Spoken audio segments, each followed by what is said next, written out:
Oi, gente, eu sou a Giovana e hoje a gente vai estar estudando um pouquinho, né, sobre ótica, né, é, voltado, né, mais para a reflexão. Para a gente iniciar, né, eu vou deixar umas questões para vocês estarem refletindo, né, e tentarem chegar, né, a algumas respostas, né, ao final desta aula, né. Então, como enxergamos? O que é necessário para enxergar? O que acontece nos olhos que nos permitem ver? A informação sobre o mundo vem de fora ou está nos olhos? É, em primeiro lugar, você vê porque tem olhos, né? Mas do que depende a visão? O que é a luz? E que relação ela tem com os olhos? Então, essas questões, né, elas vêm sendo discutidas e estudadas por diversos filósofos, né? E elas estão presentes na humanidade desde então, né? Então, o primeiro filósofo, né, que tentou responder essas questões, né, e relacionadas, né, aos olhos, à visão, foi o Leucipo Mileto, né, que viveu por volta de 500 antes de Cristo. E ele dizia, né, que os objetos emitiam pequenas partículas como se fossem películas, né, que se desprendiam da superfície e que chegavam nos nossos olhos, nos permitindo ver, né? Essas películas ele deu o nome de eidola. Leucipo, assim como outros filósofos, né, eles pertenciam a uma escola de pensamento, que era o atomismo, e eles acreditavam que o mundo era formado por minúsculas partículas eternas e indivisíveis, que seriam os átomos, né? Então, esses átomos, eles se movimentam, né? Eles se movimentavam no espaço vazio, e ao acaso e em todas as direções, né? Para eles, a luz era essa emanação material transmitida dos objetos visíveis para o olho do observador. A teoria dos atomistas era boa, porém, ela não respondia a todas as questões levantadas na época, por exemplo, como as eidolas passam umas pelas outras sem se chocarem? Como as eidolas emitidas por uma árvore cruzam com as eidolas de outros objetos? Uma não interage com a outra? Por que elas não se grudam, né, formando uma imagem confusa? Como as eidolas de uma montanha pode caber nos olhos? Aí veio outro filósofo, né, que tentou responder essas questões, né, que é a teoria de Empédocles, né? Essa teoria, né, ela foi feita pelo filósofo, né, Empédocles, que ele foi um filósofo grego que viveu, né, no período de 493 a 430 antes de Cristo, e ele explicava, né, que a luz e a visão, né, ele explicava a luz e a visão de uma forma bem diferente, né? Ele dizia que o universo era formado a partir de 4 elementos básicos, que é terra, água, fogo e ar, né? E esses 4 elementos, eles eram os tijolos de todas as coisas, né? E eles se misturavam em diferentes proporções, formando tudo o que existia.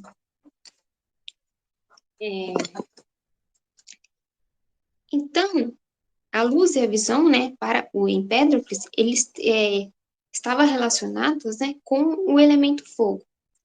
E esse fenômeno da visão ocorria quando o fogo interno emitido pelos olhos entrava em contato com o fogo externo emanado dos objetos. A teoria de Empédocles, né, ela também não conseguiu explicar algumas coisas como, por exemplo, se a visão dependia de um fogo emitido pelos olhos, por que não era possível enxergar em lugares escuros? Que relação tinha a luz do dia com o fogo emitido pelos olhos? Então, essas questões foram ficando, né, tudo em aberto, né? Aí vem Aristóteles, né, que viveu entre 384 e 322 a.C. Ele acreditava que a luz era uma qualidade dos corpos transparentes, né? Então, a luz para ele não poderia ser algo material, pois dois corpos não podem ocupar o mesmo lugar no espaço, né? Ele não aceitava a ideia de vazio, né? Segundo ele, todo o universo seria ocupado por matéria, né? Então, as regiões celestes seriam preenchidas pela quinta essência ou o éter, né? E aqui na Terra, os espaços vazios seriam preenchidos pelo ar, né?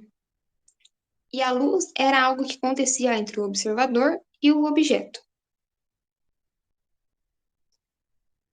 Então, depois de todas as teorias e estudos, né, sobre a luz, a visão, a evolução do conhecimento, enfim, chegamos às informações que temos hoje, né? Então, mas afinal, como enxergamos? Então, os objetos que não possuem luz própria, os objetos iluminados, são vistos porque refletem difusamente a luz que incide nelas. Então, a primeira descoberta importante, ela surgiu na Grécia, com o Herão de Alexandria, né? Ele foi um sábio matemático e mecânico grego, e fazendo experiências com espelhos, né, ele descobriu que a luz caminha em linha reta, o que levou à seguinte lei, que o ângulo de incidência é igual ao ângulo de reflexão. Bom, aqui eu termino, né, essa é a minha parte, e aí o professor Tiago e a professora Carol vai dar continuidade. Muito obrigada, gente.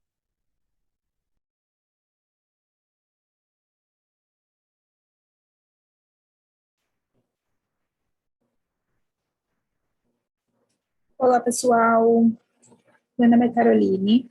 Nós vamos dar prosseguimento aqui à nossa aula sobre reflexão, entrando um pouquinho, antes de falar sobre ela especificamente, em um pouquinho dos princípios ópticos da ótica geométrica, tá? Que é muito importante para a gente entender esse fenômeno que é bem simples, na verdade, tá? Bom, a ótica geométrica, ela tem três princípios básicos, tá? Esses princípios, eles são a propagação retilínea da luz, a reversibilidade e a independência. Bom, a gente vai começar aqui pela propagação retilínea da luz. A propagação retilínea, como o próprio nome já diz, é propagação em forma de uma reta, certo? Então, quando a gente tem uma fonte de luz, no caso aqui a gente está mostrando aqui, ó, que ela é pontiforme, né? Essa fonte de luz pontiforme, ela vai estar emitindo luz para todos os lados. Para modo de explicação, aqui na imagem, a gente pega dois feixes, que são mais interessantes para a gente entender como que funcionaria o fenômeno, que seriam os feixes que passam ali pela periferia do material, que seria esse disco D aqui, para a gente entender como que seria a formação da sombra ou da imagem ali no anteparo, né? E quando a gente tem uma fonte pontiforme, a parte em que passa na periferia do material, ela vai delimitar a parte de sombra, que a gente chama de umbra também, e a parte iluminada. Quando a fonte de luz tem um tamanho que é considerável com relação ao sistema, né? Por exemplo, o nosso Sol, aí a gente toma como cada pontinho dessa fonte de luz, então cada pontinho aqui dessa fonte de luz, ela vai ser uma fonte pontiforme. Então aqui a gente vai ter luz indo para todos os lados, então a gente pega dela dois pontos, dois feixes, né, que passam pelas periferias do objeto, para a gente entender como funcionaria. E a gente pegou outro pontinho aqui da outra extremidade, tá? Mas só porque eles são mais interessantes, mas tudo isso aqui estaria funcionando como fontes pontiformes aglomeradas, tá? Então, a gente tem aqui um que passa aqui na periferia, outro que passa na outra periferia, e aqui a gente teria a sombra, né? Se fosse só essa fonte aqui, nessa posição. E aqui a gente pega outro pontinho lá na outra extremidade, passa aqui e passa aqui. Que a gente teria, se fosse só aquela pontiforme ali, aqui no caso, teria a formação da sombra aqui. Mas como elas estão iluminando parcialmente a região, então a gente vai ter duas formações. A sombra total, que seria a umbra, e uma sombra mais ou menos, nem uma região que não está sendo totalmente iluminada, nem está totalmente sem iluminação, que a gente chama de penumbra, tá? Ou sombra projetada. Um exemplo que a gente tem no dia a dia é quando a gente tem aquelas lâmpadas fluorescentes, e a gente coloca a mão e ela forma uma sombra mais escura, e se você perceber, tem várias outras sombrinhas menores ali. Igual aqui, ó. Tem uma sombra maior e uma sombrinha bem sutil, tá? A gente vê muito isso, o que explica o funcionamento do fenômeno, quando a gente fala de eclipses, tá?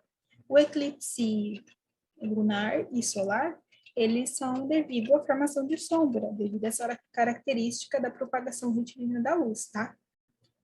Quando a gente tem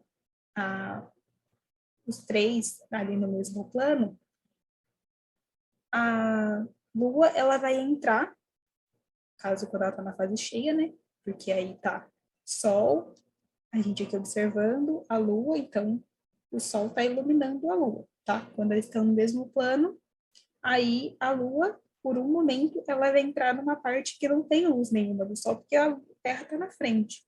Então, ela entra na umbra da Terra e a gente tem a Lua eclipsada, né? Conforme ela vai saindo e entrando na penumbra, a gente vai vendo ela ficando inteira de novo, cheia de novo, tá? Mesma coisa para o eclipse solar. Só que o eclipse solar, ele é numa região muito pequenininha que acontece, tá? Quando a gente tem aqui uma pessoa que está na região da umbra, ela vai conseguir enxergar o eclipse total. Quando a pessoa está na região aqui da penumbra, ela vai conseguir enxergar o eclipse parcial. E quem está nas outras regiões não vai conseguir ver nada. No caso do eclipse lunar, a pessoa precisaria estar só na parte da noite. Mas como aqui a formação da sombra é focada, então só quem está nessas regiõezinhas vai conseguir enxergar o eclipse, tá? Bom, o segundo princípio, ele é referente à reversibilidade. Esse não tem muito o que explanar, porque ele é bem simples, na verdade. Se eu tenho um feixe de luz que está saindo de mim, batendo num espelho, e indo até os olhos de uma pessoa que está conseguindo me ver por esse espelho, também vai ter um feixe de luz igualzinho, que vai estar batendo nessa pessoa, sendo refletida por meu espelho e voltando para os meus olhos. Então, é por isso que quando uma pessoa está no banco da frente do carro e ela consegue me ver pelo retrovisor, eu também consigo ver ela pelo retrovisor, tá? Quando eu tô com o espelho assim, procurando, tentando bisbilhotar alguma coisa atrás de mim, e eu tô olhando para alguém, se essa pessoa olhar para o espelho, ela também vai conseguir ver que eu tô olhando para ela, tá? É bem simples esse princípio. O terceiro princípio, mas não menos importante, é sobre a independência, tá? A independência, ela nos diz que se eu tiver dois feixes de luz e eles se encontrarem, se atravessarem, como mostra aqui a imagenzinha, eles prosseguem depois de se cruzarem como se nada tivesse acontecido, como se eles tivessem acabado ali de sair da fonte, sem nenhuma alteração, tá? Então, isso é muito importante para a gente entender o fenômeno da reflexão, tá? Bom, a partir daí, nós podemos definir a reflexão como o nome que se dá ao fenômeno que acontece quando a luz volta a se propagar no mesmo meio de origem, depois de incidir sobre uma superfície que separa um meio do outro. Por exemplo, quando a gente está se vendo no espelho, a superfície que separa um meio do outro seria o vidro, né, do espelho, que está com aquela pequena camada de nitrato de prata, que faz com que a luz volte a se propagar no mesmo meio, tá? Então, aqui, tudo que a gente enxerga está definido nesses dois tipos de reflexão, tá? O que a gente consegue enxergar, que é uma reflexão regular, como a nossa imagem no espelho, ou quando a gente se vê na louça da nossa mãe que está muito bem areada, ou enfim, é a reflexão especular ou regular, que é quando os raios de luz, eles vêm paralelos e eles voltam paralelos, ordenados da mesma maneira que chegaram, tá? E a irregular ou difusa é o que a gente consegue enxergar na maioria dos objetos, né? Que não são transparentes, que não são reflexivos, opacos, né? Que a gente chama, tá? Que aí, no caso, bate a luz e aí, pela deformidade do material, pelas texturas, né? Elas são refletidas todas desordenadas. Bom, a reflexão, ela tem uma lei, na verdade são duas leis básicas que regem ela, para que a gente entenda como que é a formação da imagem no espelho plano, tá? A lei, basicamente, ela começa pela parte da reta normal, tá?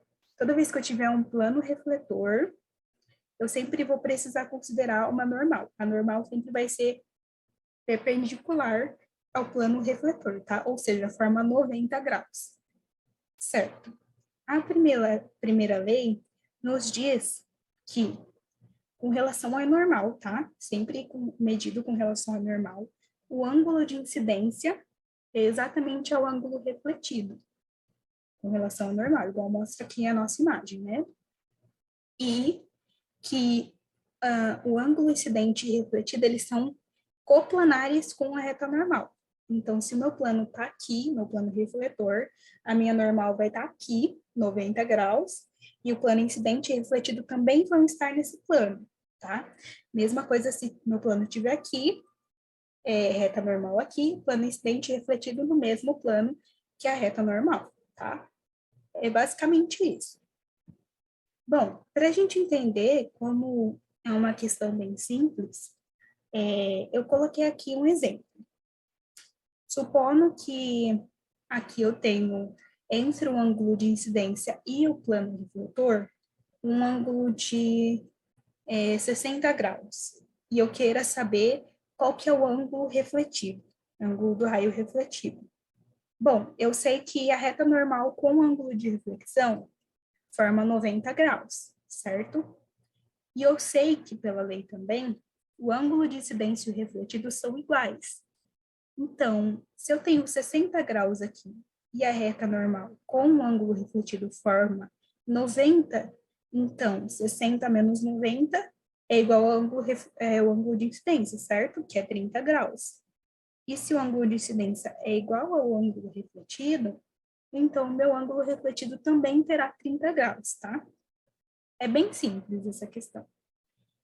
Bom, a partir disso, a gente já consegue entender como que a imagem é formada no espelho plano, tá?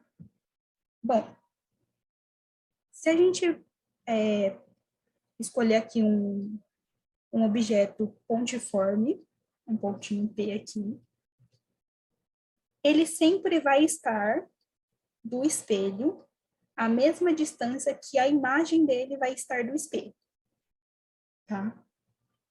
E quando eu olho esse objeto do espelho, por exemplo, eu estou olhando, estou partindo desse ponto, ele está vindo 2 raios de incidência refletido aqui, ó. Se eu prolongar esses raios, eu vou ter certinho o meu ponto P', que seria a minha imagem, né? Para ficar mais fácil de entender, sempre um ponto X do meu objeto vai estar à mesma distância do objeto que o ponto X', tá? Então, eu coloquei essa outra imagem aqui, ó. Tem uma letra B, na frente do espelho. As duas orelhinhas delas aqui atrás, ponto A e o ponto B, vão estar aqui, desculpa, vão estar aqui, ó, a uma distância A' e B', igual, mesma distância, tá? E o ponto D e C vão estar numa distância D' e C', tá? Vão estar na mesma distância sempre. Se eu estiver em movimento e eu estiver andando em direção ao meu espelho, a minha imagem também vai se aproximar desse espelho com a mesma velocidade. E se eu estiver me afastando do espelho, também se afastará com a mesma velocidade. É através desse princípio da formação de imagem que nós temos, por exemplo, nos carros de bombeiros, nas ambulâncias, as escrituras feitas do contrário. Por exemplo, aqui, ó, tá do contrário. Eu tô vendo a ambulância de frente, então eu vejo que tá escrito do contrário. Agora, se eu estiver dirigindo o carro e estiver vendo do retrovisor, eu vou estar de costas para o escrito, certo? Então, o B vai estar na posição certa e o S também vai estar na posição certa. Então, se eu olhar no retrovisor, eu vou conseguir ver certinho que está escrito bombeiros. Vou conseguir ver certinho que está escrito ambulância. Isso serve para facilitar a visualização desses carros de socorros para que a gente possa ficar atento no trânsito, utilizando o princípio da reflexão, tá? Que é bem simples. Bom, o que eu tinha para passar era isso. Eu espero que vocês tenham gostado e desejo para vocês uma ótima vida. Beijinhos de luz.